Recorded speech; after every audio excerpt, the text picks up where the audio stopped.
gente também tem que ter esse espelho no nosso entorno, né? Não adianta a gente, enquanto companhia, crescer se nosso entorno não está tendo um impacto positivo também. Então, essa é a nossa preocupação hoje enquanto sociedade. A fundação deve ser superavitária. Ela não tem lucros partilhados, né, entre os seus componentes, seus integrantes como pessoas físicas e seus órgãos, mas ela deve ser superavitária, ela deve ser produtiva, ela deve ser sustentável. É isso que a gente prega para que essa estruturação seja contínua e perene.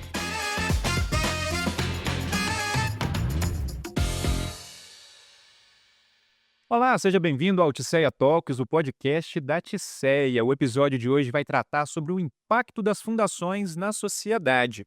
Eu sou Danilo Girundi, host do podcast, e hoje aqui comigo nós temos o coordenador do CAU-TS, Francisco Ângelo Silva Assis, que é o Centro de Apoio Operacional às Promotorias de Justiça e de Tutela das Fundações do Ministério Público de Minas Gerais. Obrigado pela participação. E a presidente da Fundação Tisseia, Daísa Souza. Muito obrigado também por estar aqui com a gente. Hoje nós vamos falar do papel das fundações. Muita gente, quando escuta fundação, pensa em filantropia. Como tirar essa ideia da cabeça das pessoas? Por favor, Francisco. Fundação é mais do que filantropia, né? Filantropia faz parte do serviço fundacional, é uma base, tem uma lógica no voluntariado, né? No objetivo de cumprir com uma função social. Fundação, do ponto de vista jurídico, é uma junção de patrimônio, né? Vindo de o que a gente chama de mão-morta, né? Por legado, por testamento, ou vindo de um ato entre vivos que se constitui ali um patrimônio que é destinado a um fim social. Então, o Ministério Público tem esse papel de tutelar por esse patrimônio que tem uma função relevante para a sociedade. E, além da questão da filantropia, também a Fundação tem aspectos gerenciais, né? A Fundação precisa ter sustentabilidade, ter condições realmente de cumprir com o seu papel, né? Com licitude, por óbvio. Então, é mais do que filantropia, certamente. Mas filantropia é o coração das fundações. Daísa, quando a pessoa chega e fala sobre isso, sobre ser a fundação é filantropia, como é que você explica para ela que é mais do que isso? Vai além, Danilo, porque a gente tem um propósito, né, com as nossas pessoas, com a nossa sociedade. Então, é o que eu falo, a gente tem uma engrenagem ali de várias diretorias dentro da fundação. Então, como que a gente se constituiu, tendo a da cultura, do esporte, né, convênios trazem benefícios de saúde e bem-estar educacionais para os nossos colaboradores. Mas a questão maior disso aí é o seguinte: a gente tem uma mantenedora, né, que é a TSEA. Então a TSEA ela faz a manutenção dessa fundação através do seu caixa. A gente faz um orçamento dentro de cada diretoria dessa, onde a gente consegue, dentro desse orçamento, levar ações que beneficiam tanto os nossos colaboradores quanto a nossa comunidade. Mas, como o doutor Francisco falou muito bem, o coração não deixa de ser filantrópico. A gente não deixa de agir, né, no cuidado de uma sociedade que precisa aí do terceiro setor agindo e compartilhando, fazendo uma transformação através das nossas ações. Promotor, o que diferencia, por exemplo, uma fundação estruturada de ações pontuais de responsabilidade social? Uma fundação, ela requer a constituição, né, ela tem um ato constitutivo quando ela é criada, você destina um patrimônio a um fim, né, e o ato constitutivo é um instrumento jurídico no qual você vai criar os órgãos, disciplinar quem vai integrar esses órgãos, um órgão deliberativo, um órgão diretivo, um órgão fiscal, né, para que internamente os atos contábeis possam ser visualizados ano a ano. Inclusive, essa contabilidade é enviada para o Ministério Público, que faz essa sobrefiscalização. Então, ela é essa estrutura e ela é dedicada a um fim. Ela pode atuar na área da saúde, na área da educação, de direitos humanos, de tecnologia. Então, a fundação tem toda essa estruturação, ela precisa de relacionamentos com terceiros, com governos, né? Ela pode ser destinatária de convênios, né? De uma série de termos de fomento, de colaboração, que são modalidades também de pactuação, contratação com o poder público para alocação de recursos. Pode ser, inclusive, também alvo de emendas parlamentares, é um assunto muito da vez, né? Temos a DPF 854 aí em voga, né? Com o ministro Dino no Supremo. Então, ela tem toda essa questão. Ela precisa adquirir endividamento, ela precisa do aval do Ministério Público, se ela precisa vender, ela precisa também dialogar com esse agente da sociedade que faz esse o que a gente chama de velamento, essa tutela das fundações, que é mais do que fiscalização. Então ela se estrutura, né, do ponto de vista jurídico e do ponto de vista, gerencial, né, que eu diria que é salutar que ela se aproxime de uma lógica gerencial empresarial. Leia-se, a fundação deve ser superavitária, ela não tem lucros partilhados, né, entre os seus componentes, seus integrantes como pessoas físicas e seus órgãos, mas ela deve ser superavitária, ela deve ser produtiva, ela deve ser sustentável, é isso que a gente prega, para que essa estruturação seja contínua e perene. Daísa, você já mencionou algumas áreas, mas assim, que tipo de ações a Fundação Tisseia hoje pratica para poder gerar esse impacto na sociedade local, próximo a ela e às vezes até um pouquinho mais longe em outras partes do país?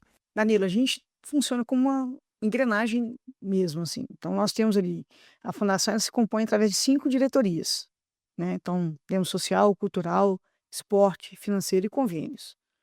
De que forma que elas trabalham? Sempre, pensando no seu colaborador, na família do colaborador e no nosso entorno. Então a gente vai além dos muros da nossa companhia, né, então a gente está ali geograficamente, a nossa unidade principal está ali dentro de Contagem, mas a gente tem um alcance além, né, ali pensando como um todo. Hoje até no mercado americano, pensando fora, nos nossos colaboradores que estão lá, do cuidado, da saúde, bem-estar.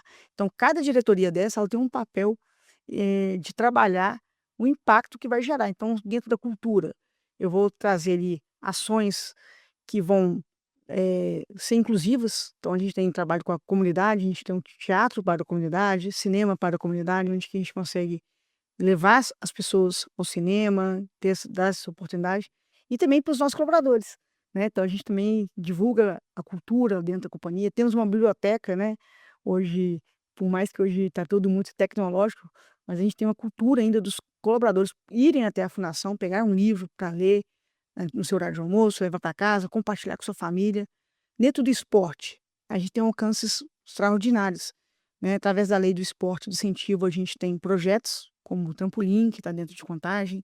Isso é bem legal, né, que é um incentivo realmente para poder fazer as crianças treinarem a prática da ginástica de trampolim. Justamente, e é um projeto que é pela lei incentivada, mas tem também em paralelo isso, as práticas de saúde e bem-estar que a gente traz para o nosso colaborador.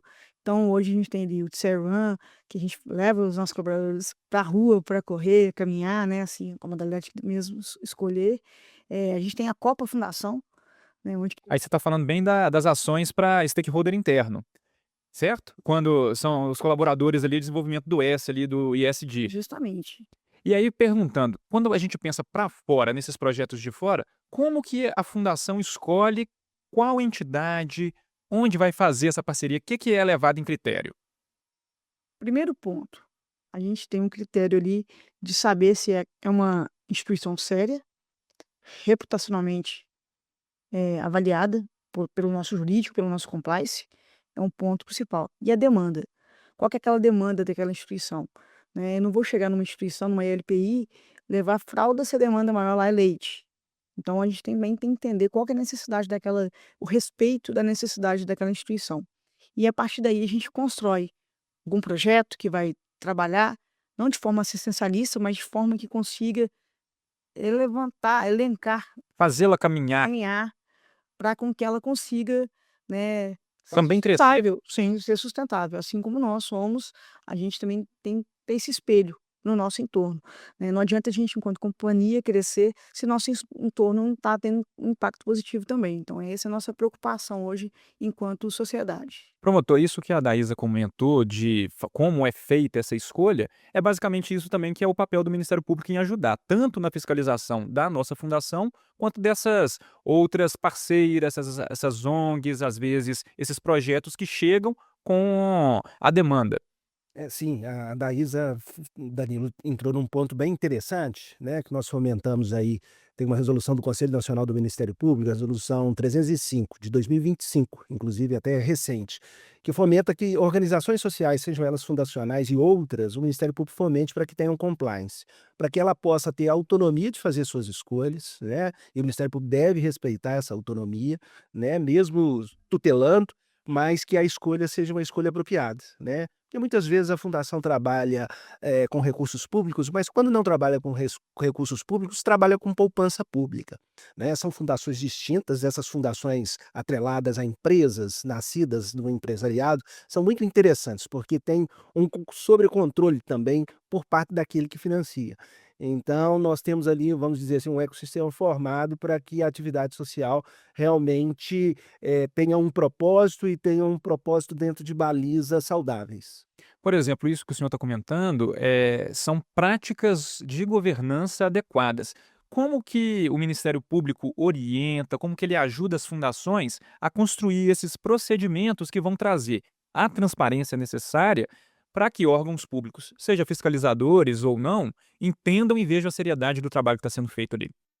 Certo, assim, nas modificações ou na formatação do próprio estatuto, a gente sempre tem as nossas normativas orientativas, justamente para ela ter adequação, para fazer jus a benefícios tributários, né, para fazer jus a incentivos de governos, né. Nós temos a lei do Miroski, que é uma lei que proporciona a alocação de recursos sem necessidade de licitação. O Ministério Público também olha para que se tenha uma governança apropriada para que, a fundação possa escolher, né, com responsabilidade as melhores propostas de alocação de patrimônio, quando assim for a sua linha, né, de trabalho. Ela pode trabalhar também diretamente com as comunidades, os projetos podem variar.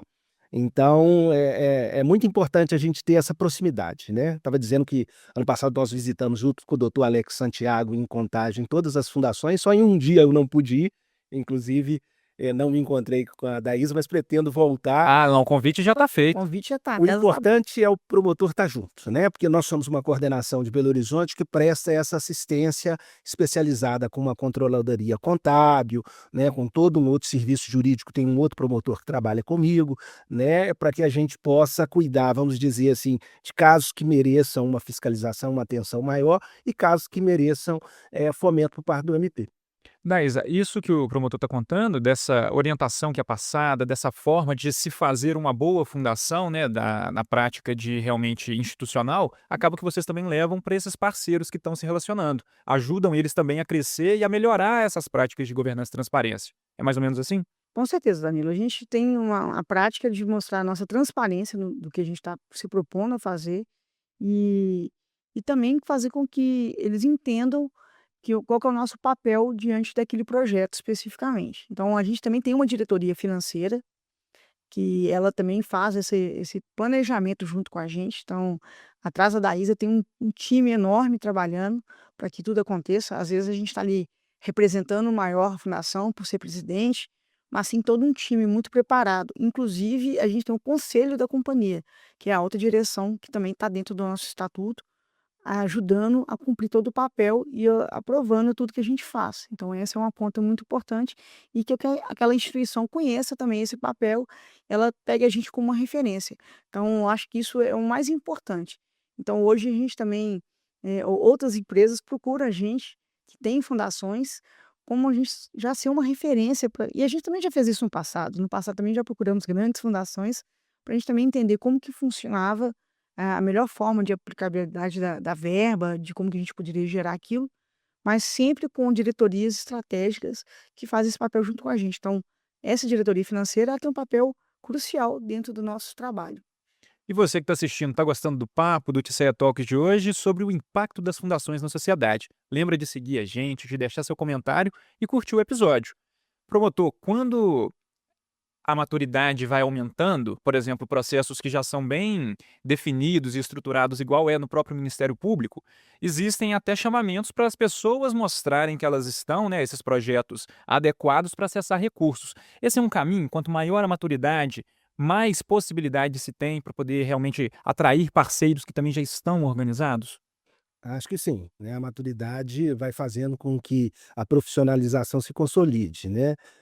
Fundações de décadas, né, como é o caso que a Daísa está aqui representando, vão tendo maneiras das mais diversas de captação de recursos, né. Inclusive hoje tem uma profissão regulamentada desde 2021, tem uma associação, de captadores de recursos, junto com diretorias estratégicas, vai se fazendo com que se consolide a forma também de alocação de recursos para um capital interno para que ela possa, né, dependendo do escopo da fundação, fazer o seu investimento social, muitas vezes, como daí você está colocando, em outras instituições, muitas vezes associativas, outras organizações não governamentais, que também fazem uma função social.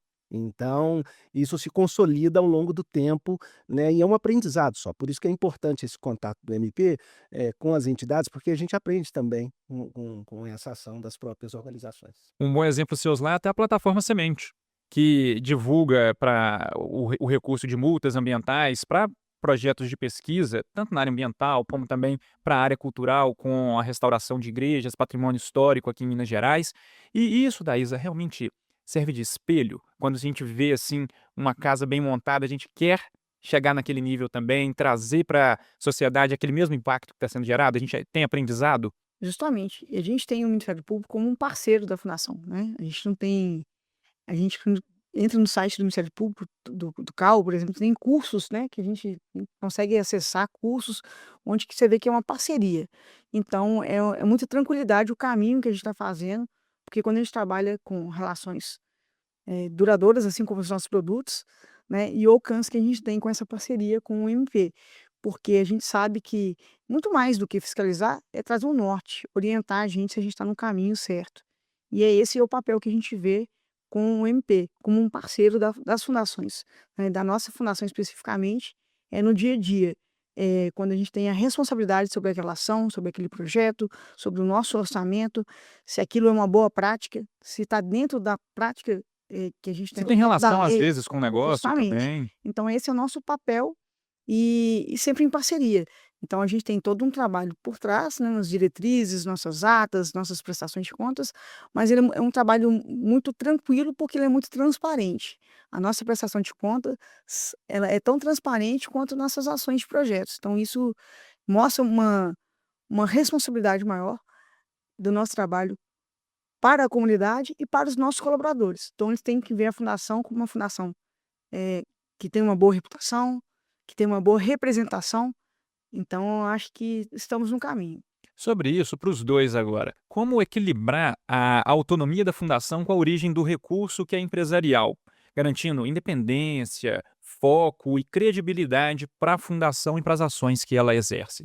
As fundações são de várias ordens, né, tem fundações que têm a mantença de hospitais, por exemplo, outras têm, são fundações de apoio a entidades, de educação, né, as universidades é muito presente, e tem essas de origem empresarial. É importante fazer essa divisão, porque após a criação da fundação, você cria uma pessoa jurídica distinta, que tem autonomia, ela não vive a reboque da entidade empresarial. Então é preciso ter esse desvinculamento saudável, né. Por isso que é importante o ato constitutivo, a vontade do instituidor, o Ministério Público passa por essa fase, né, para que a gente possa, ter, uma fundação que lide sem maiores conflitos de interesse. É claro que essa relação é de proximidade, né, entre pai e filho, mas o filho é independente do pai, vamos assim dizer. Muitas fundações até antecedem, as organizações empresariais com as suas respectivas mudanças, fusões e transformações.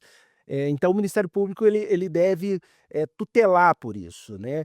Certas coisas são delicadas, né, por exemplo, fundações, de origem religiosa, né, você tem uma carga religiosa ali trazida no primeiro momento para dentro do estatuto, assim como fundações, criadas, por empreendimentos, também você tem uma carga do empresariado dentro daquela lógica de práticas fundacionais. Então é uma relação sempre de muito cuidado e detalhamento com o estatuto e com as práticas para que o conflito não, se veja, presente, que isso pode acontecer, né, e que a fundação consiga ter a sua autonomia para realizar suas funções, mesmo paralelamente ali ao lado do empresariado. Aproveitando, como que a Fundação Tisseia usa esse equilíbrio? Como que é na prática esse equilíbrio? Danilo, é sempre trabalhando, dando também autonomia interna para cada diretor. Então a gente tem ali a construção vou dar um exemplo aqui, do Dia do Voluntariado. É um dia que a gente promove essas ações junto com um time que está por trás ali, que é a diretoria social. A gente envolve as demais diretorias, porque elas têm uma ação ali de responsabilidade mais sustentável. A gente envolve a área da segurança, porque tem que ser uma ação segura para o nosso colaborador, porque Dando um exemplo do Última Ação, nós fizemos uma reforma numa creche dentro do município de Contagem. Então nós envolvemos mais de 100 pessoas voluntárias atuando numa instituição, sem tirar aquela autonomia, a liberdade da escolha, né, que a gente foi pintar, reformar, dando autonomia àquela instituição da escolha, porque a gente não vai chegar num ambiente e modificá-lo da maneira que a gente entende que seria melhor. Então, a gente dá essa autonomia para aquela diretora, junto com o seu time, definir o que a gente precisa fazer de pequenas reformas. A gente incentiva o nosso colaborador a se voluntariar, a gente divide, faz aquela divisão de trabalho de cada um, mas o mais importante que tem é trazendo para cada um aquela responsabilidade e autonomia daquele trabalho naquele dia. Essa autonomia é a mesma que vocês ganham quando o projeto apresentado passa pelo conselho administrativo, para poder garantir que esse recurso vai chegar e a partir dali vocês também passam essa autonomia para as pessoas que estão exercendo. Justamente, Danilo, a gente reúne com a diretoria da TSEA e aí a gente apresenta todo o propósito que a gente tem. Em cima disso, a gente cria um orçamento, eles aprovam, né, fazem esse repasse de forma de manter essas ações, né, e aí a gente vai inserindo dentro de cada projeto, dando essa autonomia para cada diretoria também construir o seu projeto junto comigo e com outro time que está ali por trás. Então a gente tem ali estagiários, temos ali assistentes, que também atuam diretamente ajudando na construção desses projetos. Mas sempre lembrando que a gente tem que ter esse trabalho feito de forma transparente, de forma responsável e segura, né? Porque a gente está trabalhando ali com vidas, né? Que vão ter impactos aí que sempre positivos. Do ponto de vista do MP, como avaliar que essa relação, esse equilíbrio está sendo respeitado e ele é saudável? Assim, cada organização tem sua forma de agir, né? A gente precisa respeitar a vontade do instituidor. Muitas vezes o instituidor é financiador, como no caso do empresariado, a voz dele tem validade e é importante que se tenha essa ética de dar validade, mesmo garantindo independência, né? Avaliar também o funcionamento das entidades fundacionais é muito importante, elas devem prestar contas ao Ministério Público anualmente, né? Nós temos efetivamente mais de 712 fundações prestando contas regularmente, 200 Só aqui em Minas Gerais. só em Minas, 230 e poucas com contas irregulares que nós estamos buscando a regularização. É inclusive uma forma de uma avaliação, não só pelo Ministério Público, mas pelo próprio cidadão, que pode ter acesso, pode procurar o promotor responsável pelas fundações, que pode se valer do centro de apoio, justamente para poder visualizar como aquelas contas foram julgadas, que são julgadas pelo Ministério Público, né?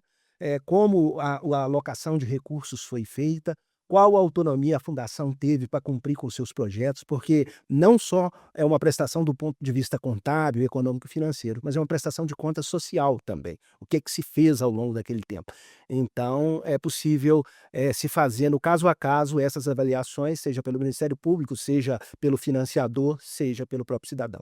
Como que ações de fundações elas devem ser construídas para poder gerar longevidade para a pessoa, para a instituição que está recebendo, e não ser só apenas uma ida pontual? Qual que é a opinião de vocês? Eu acho que eu volto no que eu falei, é o respeito daquela instituição, né? A gente não modificar o propósito daquela instituição, aquela creche, aquela EPI. A gente trabalhar ali as nossas boas práticas, acho que é um ponto. Então, quando a gente chega numa instituição que ela está ali desalinhada, às vezes ela tem uma contabilidade que não está conseguindo acompanhar a necessidade daquilo ali, a gente tem o nosso diretor que ele pode trazer um norte, uma orientação também para aquela instituição, para que ela também tenha mais autonomia, trabalhe de forma mais sustentável. São pontos que são importantes. Mas a gente também tem que respeitar aquela ação. Lembrando que a gente está falando muito do que a gente faz para fora, mas a gente tem várias ações e projetos internos, né, que a gente faz também para os nossos colaboradores, onde que eles também participam desses projetos. Então, assim, são duas pontas diferentes enquanto a gente já atua. Então, quando a gente fala de ações para dentro da nossa casa, então a gente tem projetos espetaculares. Então, projetos educacionais, como Aluno Nota 10, é um projeto ali que ele incentiva o acompanhamento dos pais na vida escolar daquele aluno, onde ele é premiado quando ele tem uma máxima numa nota. Então, todos esses projetos, tanto para fora quanto para dentro de casa, eles são construídos com o apoio de todos os nossos colaboradores, sempre lembrando, respeitando a diversidade e a inclusão. Promotor, o que que o Ministério Público observa nas fundações que realmente conseguem construir isso que a Daísa está falando, de um impacto contínuo em diferentes áreas da sociedade, assim? O que que elas têm em comum que garante essa longevidade para os projetos, para realmente, ver o dinheiro sendo bem utilizado de forma adequada e que gera crescimento? Olha, se nós formos pegar a doutrina, né, pega o Oxford Book da administração, que fala como empreendimentos se mantêm sustentáveis. A gente vê alguns postulados, nós já falamos de um deles aqui, que é a sustentabilidade econômica, né. Por óbvio, você tem que ter, um superávit, tem que ter uma permanência de capital, né, capital circulante, endividamento apropriado que te permita, fluir ao longo dos anos com a entidade fundacional. Por óbvio, isso requer também gerenciamento. Gerenciamento é importantíssimo, não só pelas administrações estratégicas da diretoria, mas pelo conselho consultivo, pelo conselho fiscal, né, que precisa ter, por exemplo, a observância, das indicações de compliance, né, de ser saudável, por exemplo, a remuneração de dirigentes, por exemplo, é um tema das fundações. A gente precisa ter esses órgãos todos funcionando e dando governabilidade para as entidades fundacionais. E precisa ter isso, precisa ter esse fundo num terceiro postulado, que seria ter esse fundo, de objetivo da entidade, né. A entidade realmente vai tendo as suas metodologias de prática, seja de escolha, por exemplo, dos projetos, das entidades que vai apoiar, ou da ação direta com a sociedade civil organizada ou não, mas ela precisa cumprir, com seu âmago, né, sob pena da fundação também, muitas vezes se desvirtuar, né, porque, e fazendo um parêntese aqui, indo um pouquinho além, o Ministério Público ele é uma instituição ambivalente, né, ele também é uma instituição, por outro lado, de fiscalização. Nós temos muitas vezes recursos públicos alocados, como eu disse, a própria poupança popular destinada a uma finalidade pública, muitas vezes está atrelada a titulações como CIPs, OSs, e isso faz com que o Ministério Público identifique, o interesse social, que também deva fiscalizar não só fundações, como inclusive associações. Então é importante que, a gente perceba, que a entidade vem cumprindo com sua finalidade, com esses, postulados básicos da administração, para que ela seja sustentável e saudável. Em uma frase, assim, vou perguntar uma primeiro para a Daísa, depois para o senhor. O que é que a gente pode, resumir esse bate-papo nosso e por que que fundações bem estruturadas geram impacto na sociedade? Responsabilidade, transparência e competência. Acho que são palavras-chaves que tem ali, mas eu gosto de seguir o slogan da fundação: "Participar para crescer", que é um slogan que ele traduz muito do que a gente faz. Ele tem a participação da sociedade, do Ministério Público, dos nossos colaboradores, onde a gente cumprindo essas 3 palavras, essa frase ela tem um impacto maior, onde todo mundo participa e todo mundo cresce junto. E você, promotor, quando tem uma fundação bem estruturada, como que ela gera real impacto para a sociedade? Olha, esses impactos inclusive são mensurados. Nós temos estudos, né, trazendo o impacto do voluntariado, do trabalho fundacional, do trabalho das ONGs.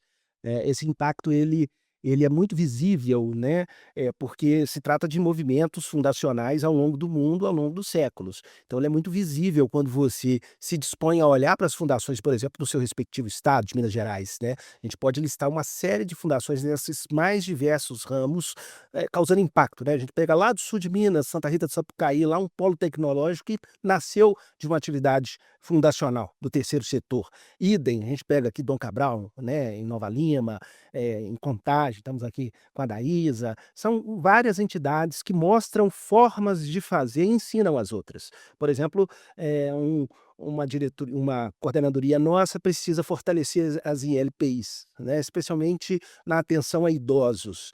Vai buscar capital com entidades do terceiro setor para contratar uma outra entidade do terceiro setor para passar um curso que permita a administração básica de recursos recebidos. Então, é uma via contagiante que acaba formatando um microsistema em que as mais robustas acabam trazendo know-how e aprendizado para aquelas que se iniciam ou, eventualmente, são pequenas, menor estruturadas, com muita boa vontade, mas às vezes precisam desse apoio. Então, o impacto é tremendo, né? Essa mensuração, eu posso disponibilizar os estudos que nós temos, ela é muito mensurada, né? Grande parte, por exemplo, do serviço social nessas várias frentes, vamos pegar aí saúde, educação, direitos humanos, assistência alimentar, tecnologia, grande parte é feita pelo terceiro setor. Só a saúde, por exemplo, em Minas Gerais, das 400 entidades hospitalares, 70% são mantidas, né, por entidades fundacionais ou associativas. Então, o impacto é bem relevante em cada uma das áreas e pode ser mensurado e pode ser fiscalizado pelo próprio cidadão. Ok, muito obrigado pela participação de vocês. O episódio foi bem movimentado, bem interessante e instigante. Quem quiser assistir, não perde, está lá no YouTube e nas principais plataformas de áudio que você acessa. Lembra de curtir, deixar seu comentário para a gente poder cada vez mais crescer nesse bate-papo que impulsiona o setor de infraestrutura energética crítica. Até a próxima.